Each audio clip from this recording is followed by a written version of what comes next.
오늘은 2022년도의 부활주일입니다. 그리스도께서는 2000년 전 우리를 위해 죽으시고 또 우리를 위해 부활하셨습니다. 그가 죽고 부활하심으로 인해서 드디어 우리를 위한 구원의 길, 즉 구원의 복음이 완성되었습니다. 그리스도의 부활은 십자가 사건의 완성입니다.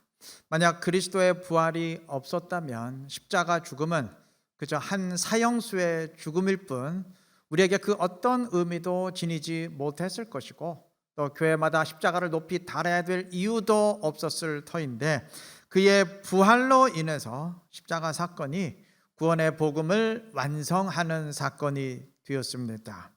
하나님은 십자가에서 그의 아들을 버리셨습니다. 주님은 버림을 받으면서 엘리 엘리 라마 사박다니 나의 하나님 어찌하여 나를 버리시나이까 부르짖었습니다.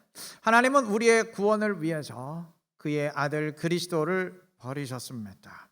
근데 이와 더불어서 또 한 가지 알아야 될 사실이 있습니다. 하나님은 그리스도와 더불어 그의 또 다른 아들을 버리셨습니다.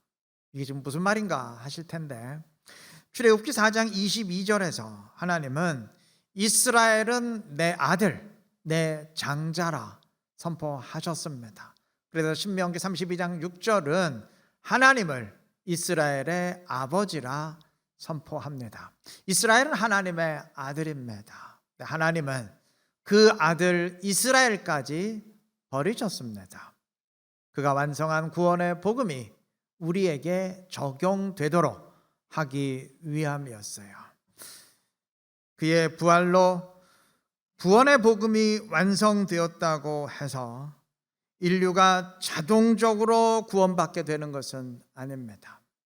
아무리 좋은 약이 개발이 되었어도 사람들이 그것을 먹지 않는 한 효력이 발생할 수 없듯이 아무리 구원의 복음이 완성되었어도 그것이 사람들에게 적용되지 않는 한 구원의 효력은 발생할 수가 없어요. 바로 그것을 위해 하나님은 그의 아들 이스라엘을 버리셨습니다. 이제 무슨 말인가 하실 텐데 예수님이 승천하신 이후 교회를 세우고 복음의 운동을 주도한 초창기 사람들은 모두 유대인이었습니다. 12 사도도 전부 이스라엘 유대인이었고 바울, 바나바, 실라 전부 유대인이었어요. 정상적이라면 이스라엘 유대인이 먼저 복음을 받고 그들에 의해서 복음이 이방으로 확산되고 구원이 적용되는 것이 맞습니다. 이건 누가 봐도 그게 순리입니다. 그런데 로마서 11장의 선포처럼 하나님은 이스라엘을 꺾으시고 버리셨습니다. 왜냐하면 이스라엘 유대인들이 복음의 확산을 주도하는 한 굉장히 심각한 장애가 발생하기 때문입니다. 그것은 지난 2000년 동안 진행되어 온 하나님의 구원 역사 때문입니다. 이스라엘이 가나안에 들어가서 이스라엘을 공식적으로 시작하는 첫 순간부터 하나님은 이스라엘이 절대 가나안 이방 족속들과 어울리지 말고 화친을 맺지 못하도록 엄히 명령하셨어요. 이게 첫 시작에만 그랬던 것이 아니고 이스라엘 역사 내내 그러하셨습니다. 성경이 기록한 이스라엘의 마지막 시대가 에스라, 느헤미야, 말라기 등이 살았던 시대인데 당시 에스라나 느헤미야가 주도한 영적 운동의 핵심도 이방과의 분리였습니다. 이들은 이방인과 결혼한 이스라엘 가정 다 깨뜨리고 이스라엘을 이방과 철저히 분리시켰어요. 그게 하나님의 뜻이자 명령이었습니다. 이방인과 함께하지 말아라. 오직 이스라엘 유대인만이 하나님의 백성이다. 이것이 지난 수천 년 동안 이스라엘을 지배한 하나님의 명령이었습니다. 자, 당연히 이스라엘의 의식 속에는 우리 유대인만이 하나님의 백성이고 이방인은 아니다. 이러한 생각이 확고히 뿌리 내릴 수밖에 없었고 또 그래야만 했습니다. 이런 이스라엘이 갑자기 이방인을 하나님의 백성으로 인정하고 구원하는 일을 주도해 나갈 수 있겠습니까? 불가능해요. 이건 실제 역사를 보면 대번에 알 수 있습니다. 자, 초대교회 당시 일반 유대인들이야 아예 예수를 안 믿었으니까 이들은 논외로 빼고, 그래도 예수를 믿었던 유대 기독교인들이 이방인에 대해서 어떤 태도를 지녔습니까? 주님이 이방의 구원을 선포하신 이상 이들도 그것을 부정할 수는 없었어요. 단 이방인도 구원받을 수는 있지만 조건이 있다. 율법을 지키며 유대인화 되어야 된다. 다시 말하면 이스라엘로 귀화해야 된다, 그 말이에요. 이방인으로서는 안 된다. 이것이 그들의 태도였습니다. 물론 바울 사도처럼 이방인들도 아무런 문제가 없다, 이러한 태도를 지닌 사람들도 있었지만 대부분은 그렇지 않았어요. 그냥 이방인으로서는 안 된다라는 것이 그들의 태도였습니다. 갈라디아서 2장의 증언에 따르면 야고보에게서 온 유대 기독교인들의 태도 역시 그랬습니다. 베드로의 뒤를 이어서 당시 예루살렘 교회의 대표였던 야고보가 직접 보냈던 예루살렘 교회 성도들도 그런 태도를 지녔다면 다른 사람들은 말할 것도 없습니다.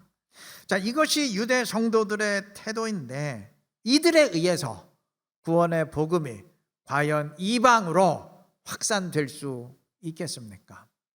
불가능하죠. 쉽게 생각해 보면 돼요. 만약 오늘날 우리가 복음을 전하면서 전도하면서 예수 믿고 구원 받으세요. 그런데 예수 믿고 구원 받으시려면 선생님은 국적을 이스라엘로 바꾸셔야 됩니다. 그리고 유대인처럼 살아가셔야 됩니다. 그럼 몇 사람이나 예수 믿을 것 같아요? 이건 아예 예수 믿지 말라는 얘기죠. 복음은 절대로 확산될 수가 없습니다. 그래서 하나님은 이스라엘을 꺾으시고 버리셨어요. 그 대신 이스라엘이 아닌 이방에 의해서, 이방 교회에 의해서 복음이 확산되는 일이 주도되도록 하셨습니다. 구원의 복음이 우리에게까지 올 수 있었던 이유입니다. 해마다 부활주일을 맞으면서 오늘은 주님이 부활하신 날이다, 부활로서 십자가 구원이 완성되었다, 그런 막연한 생각만 하지 마시기 바랍니다. 하나님은 우리를 위한 구원의 복음을 완성하시기 위해서 그의 아들 그리스도를 버리셨고, 또 완성된 구원의 복음이 우리에게까지 적용되도록 하기 위해서 그의 아들 이스라엘까지 다 버리셨습니다. 우리가 구원받은 하나님의 자녀가 될 수 있었던 것은 이처럼 하나님이 다 버리셨기 때문입니다. 이제 명심할 게 있어요. 하나님이 그의 아들을 버린 십자가 사건은 그 자체로 구원의 복음을 완성합니다. 그러나 하나님이 그의 아들 이스라엘을 버린 것은 그 자체로는 복음의 적용을 완성하지 못합니다. 이스라엘을 버렸다고 해서 자동적으로 다른 민족이 구원받고 우리 한국 사람들 예수 믿고 구원받는 거 아니지 않습니까? 그 일은 우리가 직접 해 나가야 됩니다. 우리가 선교하고 우리가 복음을 전함으로써 구원의 복음을 사람들에게 적용해 가야 될 것입니다. 그리고 바로 그것이 주님이 세상을 떠나시면서 우리 모두에게 맡기신 사명입니다. 해마다 부활절을 맞으면서 단순히 십자가 사건만 기념할 것이 아니고 주님이 왜 죽으시고 부활하셨는지 그 이유를 묵상하시면서 우리가 감당해야 될 사명 감당해 가시기를 바랍니다. 그래서 십자가 사건의 의미를 오늘에 구현하면서 주님의 뜻을 함께 이루어갈 수 있는 지혜롭고 신실한 우리 모두가 되시기를 바랍니다. 고린도전서 13장이 사랑장이라 불린다면 고린도전서 15장은 흔히 부활장이라 불립니다. 그리스도의 부활과 우리의 부활에 대해서 가장 상세하게 언급하고 있기 때문입니다. 15장 1절부터 마지막 58절까지가 전부 부활에 대한 선포입니다. 자, 그런데 15장은 그리스도의 부활을 선포하면서 그리스도의 왕 되심을 선포합니다. 25절, 그가 모든 원수를 그 발 아래에 둘 때까지 반드시 왕노릇 하시느니, 왕으로 통치하세요. 그리고 이어서 왕 되신 그리스도께서 만물을 지배하고 통치하심을 선포합니다. 27절 만물을 그의 발 아래 두셨다 하셨으니, 그 다음 28절 만물을 그에게 복종하게 하신 때에는. 자, 이처럼 그리스도께서 부활로서 만물을 지배하고 통치하시는 왕이 되셨다는 선포는 고린도 전서 15장에만 기록된 것이 아니에요. 오늘 우리가 읽은 에베소서 1장도 똑같이 선포합니다. 1장 20절 그의 능력이 그리스도 안에서 역사하사 죽은 자들 가운데서 다시 살리시고, 그리스도의 부활이죠, 하늘에서 자기의 오른편에 앉히사. 그리스도께서 부활하심으로 하늘의 보좌 우편에 앉게 되셨다는 말인데, 그 결과 어떻게 되었느냐? 오늘 읽은 22절 또 만물을 그의 발 아래에 복종하게 하시고, 그리스도께서 만물을 지배하고 통치하게 되셨다는 말입니다. 자, 우리 모두가 고백하듯이 그리스도는 우리의 구원을 위해서 부활하셨습니다.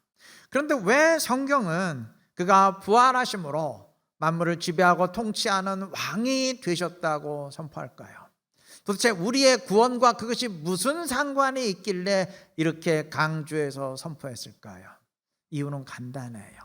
바로 그로 인해서 그리스도께서 부활로서 만물을 지배하고 통치하는 왕이 되심으로 인해서 우리가 구원을 받게 되었기 때문입니다. 이 둘은 하나입니다.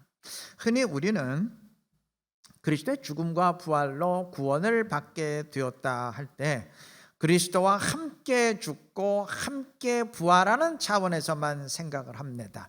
물론 맞아요. 그리스도께서 죄의 대가인 죽음을 당하시고 부활하셨는데 우리가 그리스도와 연합해서 함께 죽고 함께 부활했기에 죄의 대가인 죽음을 이미 다 지불한 사람이 되어서 더 이상 죄로 인해 죽지 않고 구원을 받게 되었습니다. 성경이 분명히 선포하는 진리입니다. 그런데 우리의 구원에 관해서 성경이 선포하는 보다 근본적인 사실이 있어요. 그것은 그리스도께서 부활로 만물을 통치하게 되심으로써 우리가 구원을 받게 되었다는 사실입니다. 도대체 이게 왜 그러한지는 인간이 구원받기 전에 어떤 상태에 있었는지 그거 확인하면 됩니다. 로마서 6장 17절은 말합니다. 너희가 본래는 죄의 종이더니. 6장 6절도 똑같이 말합니다. 다시는 우리가 죄에게 종노릇하지 아니하려 함이니. 여러분, 구원받기 이전의 사람은 죄의 종, 즉 사단의 종입니다. 같은 말이에요. 죄의 종, 사단의 종, 사단의 통치에 속한 자, 사단의 나라에 속한 자, 다 똑같은 말입니다. 사단의 지배를 받는 사람이었다는 말입니다. 로마서 5장 21절은 죄가 왕노릇했다고 말합니다. 구원받기 이전의 사람은 사단이 왕으로 지배하고 통치하는 사단의 종, 죄의 종입니다. 본인은 인식하지 못할지라도 실상은 그렇습니다. 구원이란 이처럼 사단이 왕으로 지배하고 통치하는 사단의 종, 죄의 종에서 풀려나 자유하게 되는 것을 말합니다. 찬송 268장이 죄에서 자유를 얻게 하면, 노래할 때 의미가 그것이고, 예전에 많이 불렀던 노래 있죠. 나 자유 얻었네, 너 자유 얻었네, 우리 자유 얻었네 라고 노래할 때 그 자유를 얻었다는 의미가 바로 이것이에요. 사단의 종에서 풀려나는 자유를, 그 구원을 얻게 되었다는 의미입니다. 자, 그런데 이러한 구원은, 이렇게 사단의 종에서 풀려나는 구원은 사람에게만 필요한 것이 아니에요. 피조물, 우주 만물에게도 필요합니다. 왜냐하면 사람만 사단의 종이 된 게 아니고 만물도 똑같이 사단의 통치를 받는 죄의 종이 되었기 때문입니다. 로마서 8장 21절이 말합니다. 그 바라는 것은 피조물도, 그러니까 우주의 만물도 썩어짐의 종노릇한 데서 해방되어 하나님의 자녀들의 영광의 자유에 이르는 것이니라.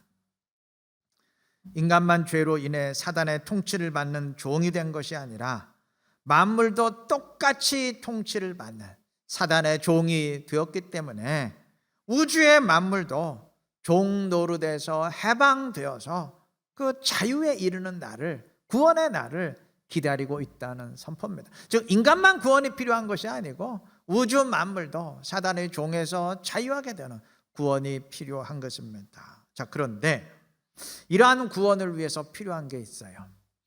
여러분, 사단의 종에서 풀려나는 게 구원인데 사단이 순순히 내주겠어요? 사단이 순순히 자기가 종으로 지배하는 사람들을 그래 구원받아라 하면서 풀어주겠습니까? 순순히 만물의 지배권을 내어주겠습니까? 천만의 말씀이죠. 사단에게서 자유하게 만드는 방법은 딱 하나입니다. 사단을 이기고 깨뜨리고 박살내야 됩니다. 그렇게 사단에게 승리하고 박살내는 사건이 바로 그리스도의 부활입니다. 부활로서 우리가 구원을 받게 되었다라고 선포할 때의 의미가 바로 이것입니다. 자, 아까 언급한 것처럼 그리스도는 부활로서 만물을 통치하고 지배하는 왕이 되셨습니다. 자, 그런데 원래 만물의 통치권이 누구에게 있었습니까? 누가 인간과 만물을 종으로 지배하는 왕이었습니까? 사단이잖아요. 사단이 왕 노릇하지 않았습니까? 사단이 인간을 죄의 종으로 삼고 우주 만물까지 지배하지 않았습니까? 자, 그러면 이제 그리스도께서 부활로서 만물을 지배하고 통치하시는 왕이 되셨다는 것은 뭘 의미할까요? 그리스도께서 사단을 깨뜨리심으로 이제 만물의 통치권을 빼앗으셨다는 말이 되는 겁니다. 그래서 우리는 사단의 종에서 풀려나게 되었고 바로 그것이 구원입니다. 우리가 예수 우리 왕이여 노래할 때의 의미가 바로 그것입니다. 이걸 비유적으로 한번 설명해 본다면, 여러분 11년 전에 그 아덴만 여명 작전 기억나시나요? 우리나라의 화물선 주얼리호가 소말리아 해적들에게 피랍되어서 선원들이 전부 인질로 붙잡혔었는데, 그때 우리나라 청해부대 소속의 그 특수부대원들이 작전을 펼쳐서 해적들 전부 소탕하고 21명의 인질을 전부 구출한 사건이 있었습니다. 당시 주얼리호의 선장이었던 석해균 씨가 해적들의 총탄을 맞아 가면서까지 작전의 성공을 도왔기 때문에 아덴만의 영웅으로 떠올랐던 적이 있습니다. 기억나시나요? 자, 이 사건을 우리의 구원에 비유해 본다면 특수부대가 해적들을 박살냄으로써 해적에게 묶여있던 인질들이 풀려나서 자유를 얻은 것처럼 그리스도께서 부활로서 사단을 이기시고 박살냈기 때문에 그동안 사단에게 묶여 있었던 죄의 종, 사단의 종들이 풀려나서 자유하게 되는 구원을 받게 되었습니다. 바로 이것이 구원입니다. 자, 이렇게 사단의 종에서 풀려난 자들은 이제 더 이상 사단 소속이 아니에요. 이제는 하나님 나라로 옮겨집니다. 사람은 딱 두 부류로만 나뉘어요. 사단의 나라에 속한 죄의 종 또는 사단의 종, 같은 말입니다. 그리고 하나님 나라에 속한 하나님의 자녀 또는 하나님의 종, 둘 다 같은 말입니다. 사단의 종에서 풀려났는데 아직 하나님 나라에는 속하지 않았다, 이런 사람은 없어요. 이런 경우는 없어요. 또 하나님의 자녀는 아직 아닌데 뭐 그렇다고 사단의 종도 아니다, 이런 일도 없어요. 천국이냐 지옥이냐, 하나님의 사단이냐, 둘 중에 하나입니다. 정리하면 사단의 종에서 풀려난 자들은 하나님 나라에 속하게 되고 그것이 곧 구원입니다. 네, 이 일이 그리스도의 부활로 이루어졌어요. 부활로서 주님이 사단을 박살내고 우리를 자유케 하셨기 때문입니다. 오늘 두 번째로 읽은 골로새 1장 13, 14절은 이것을 한 문장으로 요약합니다. 그가 우리를 흑암의 권세에서 건져내사, 즉 사단의 지배, 사단의 통치에서 건져내사 그의 사랑의 아들의 나라로 옮기셨으니, 하나님 나라로 옮기셨으니 이것이 우리에게 무엇이냐? 그 아들 안에서 우리가 구속, 곧 죄사함을 얻었느니라. 이것이 우리가 말하는 죄사함의 구원입니다. 성경이 그리스도의 부활을 선포하면서 그가 만물을 통치하게 되셨다 선포할 때의 의미가 이것입니다. 그리스도께서 만물을 통치하게 되셨으니 우리가 이제 그에게 경배해야 된다. 지금 그 얘기 하자는 게 아니에요. 그리스도께서 사단을 이기고 박살내셨으니 그의 능력이 얼마나 위대하시냐, 지금 그 얘기 하자는 게 아닙니다. 그리스도께서 사단을 박살내심으로 사단에게 묶여 있었던 죄의 종들이 풀려나 자유하게 되는 구원을 받게 되었다는 선포입니다. 그게 우리에게 중요한 겁니다. 그리스도가 사단을 박살낸 게 중요한 게 아니고 그로 인해서 우리가 자유하게 되는 구원을 받은 게 우리 입장에선 중요한 겁니다. 1945년 8월 15일 연합군의 원자폭탄을 맞은 일본이 패전했는데 우리 입장에선 연합군이 이겼다, 일본이 패전했다, 그게 중요한 게 아니고 연합군이 일본을 이김으로써 그때까지 일본의 식민 통치를 당하던 우리가 자유를 얻었다, 해방되었다, 이게 중요한 거잖아요. 그래서 그 날을 연합군 승리의 날이라 부르는 게 아니고 우리가 주권을 회복한, 우리가 해방된 광복절이라 부르지 않습니까? 바로 이런 이치입니다. 특수부대가 해적을 다 소탕했다, 그게 중요한 게 아니죠. 해적들 죽여서 뭐예요? 그로 인해서 인질들이 자유를 얻었다, 그게 중요한 것 아니겠습니까? 그런 이치죠. 주님이 늘 하나님 나라를 선포하셨다는 것은 복음서를 한 번이라도 읽어본 사람들은 다 아실 겁니다. 주님이 직접 하나님 나라를 말씀하신 경우가 무려 70번이 넘으니까 이건 뭐 압도적인 수치니까 모를 수가 없을 터인데 왜 주님이 그토록 입만 열면 하나님 나라를 선포하셨는지, 왜 하나님 나라의 선포가 곧 구원의 복음이 되는지 이제 다 이해가 되실 겁니다. 하나님 나라가 이제 왔다는 건 이제 더 이상 사단의 나라가 지배하지 못한다는 얘기예요. 하나님의 통치가 왔어요. 다시 말하면 이제 사단의 통치가 박살나고 물러갔다는 의미입니다. 왜 그게 복음인지 다 이해하실 겁니다. 그리스도의 부활로 하나님 나라가 왔습니다. 다시 말해 사단이 통치하는 나라가 박살나고 주님이 통치하시는 하나님 나라가 임했습니다. 중요한 건 그렇게 사단의 통치, 사단의 나라가 박살남으로써 사단의 나라에 묶여 있었던 죄의 종들이 풀려나 자유하는 구원을 받게 되었다는 사실입니다. 우리가 그 구원을 받은 사람들입니다. 자, 이제 우리가 해야 될 일이 있어요. 사단의 종에서 벗어나서 하나님 나라에 속하게 되었으면 이제는 하나님 나라의 법대로 살아야 됩니다. 사단의 통치를 받는 죄의 종들이야 뭐 사단의 법대로 살겠지만 하나님 나라에 속해 하나님의 통치를 받는 하나님의 자녀들은 그 나라의 법대로 살아야 되지 않겠습니까? 구약 출애굽은 신약 우리들의 구원의 모형이자 예표입니다. 다 아시죠? 구약 백성들이 애굽의 종, 애굽의 통치에서 벗어난 것처럼 신약 백성들은 죄의 종, 사단의 통치에서 벗어났습니다. 자, 그런데 구약의 출애굽 백성들이 애굽의 종에서 벗어나 출애굽한 뒤에도 계속 애굽을 그리워하더니 결국 야 우리 애굽으로 돌아가자 결정을 내려서 출애굽을 주셨던 하나님을 진노하게 만들었던 거 다 아시죠? 자칫하면 우리가 그럴 수 있어요. 만약 오늘 우리가 죄의 종에서 벗어났음에도 사단의 종에서 풀려났음에도 계속 불순종하면서 사단의 뜻대로 사단의 법대로 돌아가려 한다면, 불순종하며 살아가려고 한다면 우리 역시 죄의 종에서 벗어나게 하신 주님을 진노케 만드는 자들이 될 것입니다. 그래서야 되겠습니까?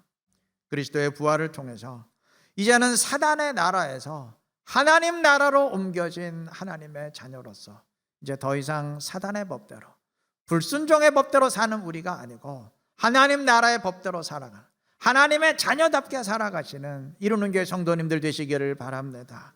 그래서 부활의 의미를 내 삶에 구현해 가면서 주님의 이름을 함께 높일 수 있는 지혜롭고 신실한 우리 이루는 교회 모든 성도님들 되시기를 부활이요 생명이신 그리스도 이름으로 축원합니다.